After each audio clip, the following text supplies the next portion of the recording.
Olá! Meu filho adulto não assume as suas responsabilidades. Gente, esse é o tema do vídeo de hoje, tá? E eu sou Maria Rafaela Cimbalista. Eu sou professora e psicóloga.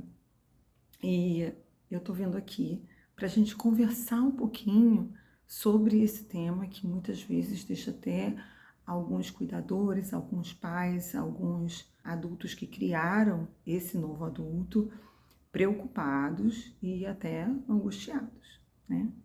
Então, a proposta do vídeo de hoje é a gente conversar um pouquinho para entender o que pode ter acontecido.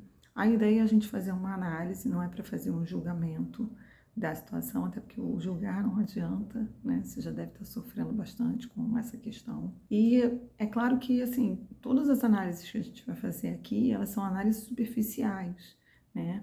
Eu não conheço o seu caso em especial, né? Então, se você sentir que precisa de um suporte maior, que essa questão está acontecendo com você e aqui só esse vídeo não foi suficiente, entre em contato ou busca um profissional que possa lhe atender, tá? Eu atendo aqui na cidade do Rio de Janeiro, né, na capital, presencialmente, mas também faço atendimento online, então posso fazer atendimentos onde você se encontre, se for no modo online.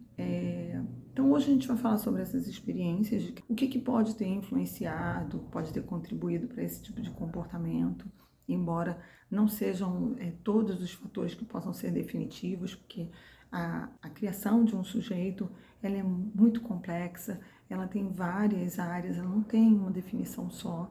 Então tem muitas coisas que podem contribuir para esse tipo de comportamento que está acontecendo hoje nesse filho adulto, tá? Mas a gente vai fazer essa análisezinha e no final a gente vai tentar ver o que a gente pode contribuir também com algum tipo de oportunidade para a gente tentar desenvolver esse comportamento essa habilidade, né, que está faltando nesse sujeito, que é o filho que não está se responsabilizando. Vamos lá. Então, a definição que a gente tem de um comportamento que é não responsável, né? Como é que esse filho pode ser visto como um filho que não tem responsabilidade? Em primeiro lugar, a gente vai observar um sujeito que ele prioriza só as suas vontades e seus desejos, em detrimento dos desejos dos outros.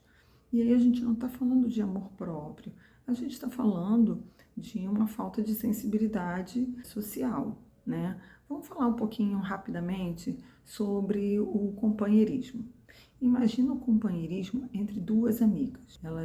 Essas duas amigas estão convivendo num espaço, trabalharam o dia todo e no final do dia, vou dar um exemplo de lavar a louça.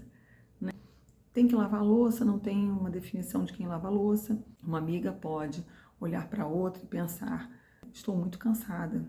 Fulana também está cansada, mas eu vejo que fulana está mais cansada do que eu. Vai chegar para a colega, né, e vai dizer: olha, deixa que eu vou lavar essa louça hoje, você está mais cansada do que eu.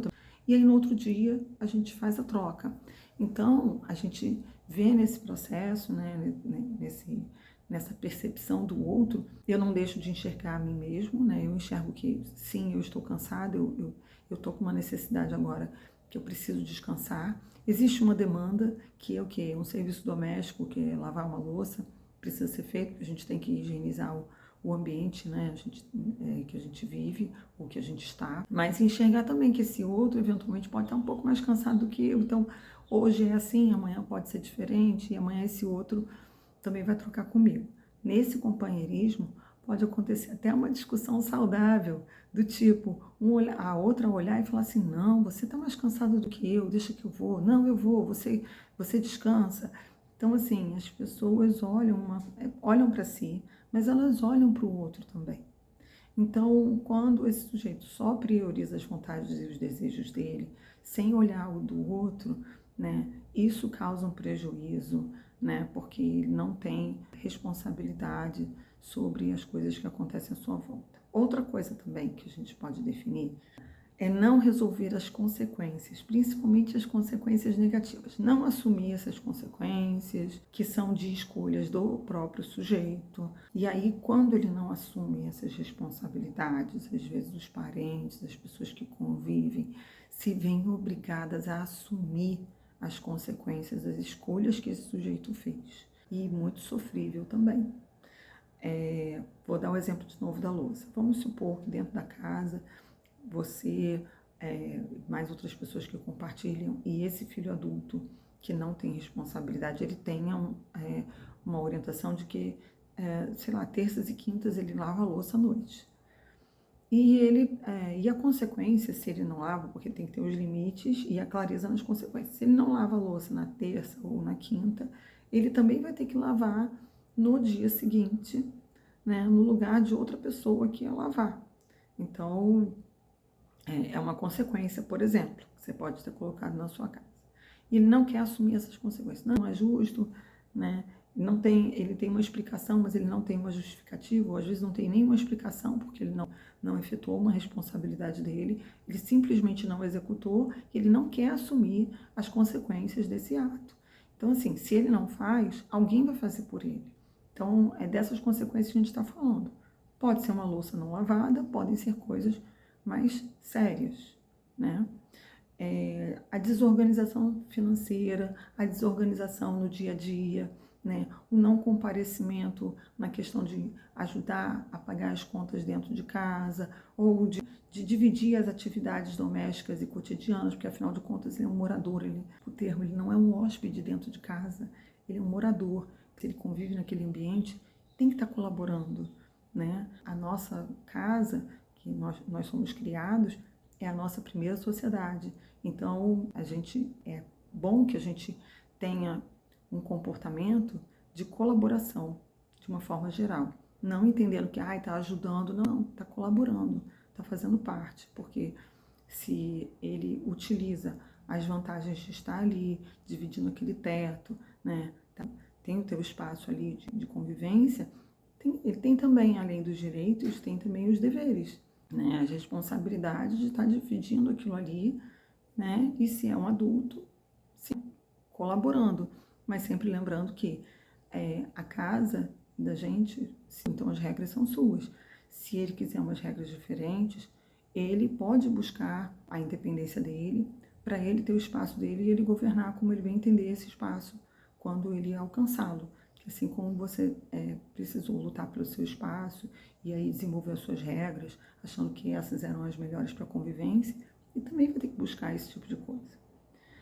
Pensando então que a gente fez uma definição agora da responsabilidade, se você tem outras definições de responsabilidade, né, da falta de responsabilidade, o que é o não comparecimento com essa responsabilidade, pode colocar aqui embaixo nos comentários, né? A gente vai compartilhar isso, outras pessoas também vão estar lendo e de repente vão se identificar com alguma coisa, de repente a gente até pode se ajudar um pouquinho, tá bom? Agora a gente vai fazer uma definição sobre essas situações de experiências de vida.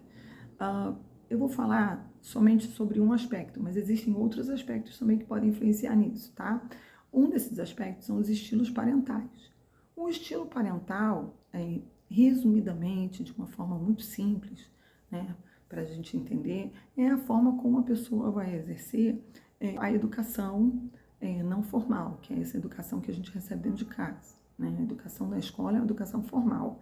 A gente estuda história, geografia, matemática, português, mas em casa a gente tem educação não formal, que é a educação que os pais dão, dizendo, olha, senta na mesa, quando você terminar de comer, tira o prato da mesa, bota na pia, arruma a sua cama de manhã quando você acordar, e aí tem no meio os fatores culturais daquela família, né? Então, esse é um tipo de educação também. Assim, tem pesquisas que mostram que tem estilos de educação, né? E foram setorizados 4 estilos de educação. Não é uma afirmativa, não é como nas exatas, né, que 1 mais 1 vai dar 2, mas pode ajudar a gente a guiar e analisar o que aconteceu, o que a gente pode melhorar. Então, por exemplo, a gente tem 4 estilos parentais que a gente tem. O estilo permissivo. Como é que é esse estilo permissivo, Rafa? Olha, é um estilo que é muito flexível, mas é muito mesmo, excessivamente flexível, não tem clareza nas regras, né? A pessoa até tem medo de dar regras para o filho, né? Tem medo de corrigir, ou evita dar essas regras, evita corrigir os filhos. Então, assim, é um estilo que ele tem a sua vantagem, porque ele incentiva a criatividade, mas, apesar de incentivar essa criatividade, ele pode gerar uma falta de disciplina. Outro estilo parental é o estilo negligente, em que a pessoa ela é ausente. O ausente, ele não necessariamente é uma pessoa que não conviveu. Você pode também conviver com a criança, com o adolescente, naquele período da vida dele, mas se fazer ausente também, mesmo morando na mesma casa, né? Então, existem formas de você se envolver emocionalmente e de você participar da vida daquele sujeito que está se desenvolvendo. Então, no estilo negligente, essa pessoa se ausentou. Aqui não cabe a gente analisar por que a pessoa se ausentou, mas ela pode ter acontecido uma série de coisas e ela acabou se ausentando, mas ela também não se envolveu emocionalmente, ela não encontrou meios de estar se envolvendo. Esse estilo, ele pode gerar, né? É possível que ele gere insegurança nesse sujeito e uma sensação mesmo de ter sido negligenciado. A gente agora vai falar sobre o terceiro estilo parental, que é o estilo autoritário. Ele é um estilo mais rígido, não tem diálogo. São dadas regras, ele é bem ao contrário do permissivo, né? São dadas regras, não tem diálogo, não tem afeto também, tá? Então ele vai resultar, provavelmente, é possível que desenvolva desobediência e baixa estima. E o quarto estilo parental, que é o estilo autoritativo. Ele combina regras, limites com clareza, corrige os filhos, mas ele dá também carinho, apoio, escuta sem julgamento, incentivando os filhos a desenvolverem a independência e a responsabilidade e o respeito nas relações. Então, qual é o impacto, né, do estilo permissivo? Que a gente sabe que esse é o estilo que é o que mais pode gerar essa falta de disciplina, né, uma falta de responsabilização. Bom, ele é caracterizado por uma situação de superproteção, como a gente falou antes. Eu não usei essa palavra, mas aquela definição, ela leva à ideia de a compreensão de uma superproteção. A superproteção, né, quando você não dá limites claros, ela não incentiva a pessoa a se desenvolver de forma independente. Então, pode infantilizar bastante esse adulto, faz com que ele cresça um adulto que não toma decisões, ou toma algumas, mas não toma outras que são mais primordiais, não se responsabiliza, e ele vai agindo de forma dependente. Aí agora vamos falar um pouco sobre a importância do estilo autoritativo. Veja bem que eu usei a palavra autoritativa e não autoritário, né? O estilo autoritário é um, o autoritativo é outro. O autoritativo, ele vai justamente trazer o equilíbrio, né? Então, ele é uma alternativa mais saudável, ele vai fornecer equilíbrio, formando adultos independentes e autoconfiantes, dentro daquela situação que eu expliquei no estilo, quer dizer, ele vai combinar regras, limite, corrige os filhos, mas também dá muito amor, né? E escuta.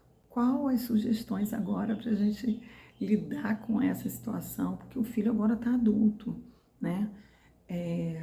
E aí, o que a gente pode estar fazendo hoje? Primeiro, faz uma análise. Analisa como você foi, como é que foi o desenvolvimento desse sujeito, né? Na infância, na adolescência, quem foram as figuras parentais mais importantes que exerceram esse papel, né? Independente de ser pai ou mãe, quem é que exerceu esse papel do cuidado, né? E eles conseguiam fazer todas as funções de dar limites, dar carinho, dar atenção, corrigir quando o sujeito não soubesse que estava errado e precisava ser orientado, ou não, ou tinha um exagero nessa correção, ou tinha um exagero nessa permissão, né? Teve um equilíbrio, como é que foi que aconteceu isso? Promova a autonomia desse adulto dentro de casa. Como é que você vai promover a autonomia?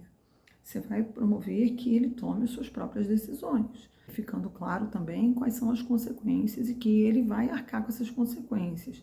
Tenta não tomar a frente e não arcar com as consequências desse outro, senão essa é uma atitude que a gente chama de atitude mantenedora, ou seja, ela acaba mantendo esse comportamento, porque fica confortável para ele. Alguém vai assumir as decisões que eu tomei, então, obviamente, qual é o problema de eu tomar decisões que as consequências vão ser desagradáveis? Não sou eu que vou sofrer, vai ser o outro. Então, procura não tomar a frente, deixa ele arcar com as consequências disso, para ele aprender a refletir antes e ter mais responsabilidade. Terceira coisa que a gente pode fazer também, limites bem marcados, né? Então, vamos voltar ao exemplo da louça. Olha, se você lava a louça terças e quintas, é um exemplo. Você pode usar para outras coisas aí que você julgue que é necessário. Se você não lavar na louça na terça, na quarta você também vai ter que lavar ao invés de fulano. Ou se você não lavar a louça na quinta, na sexta-feira você também vai ter que lavar. Ou há um limite claro. E diga o que você espera da pessoa, certo? Coloca para ela bem claro quais são as necessidades daquilo que ele está fazendo, que está sendo feito, as expectativas que você tem em relação ao sujeito, né? Também é muito importante que você fale sobre expectativas, o que você espera dele, né?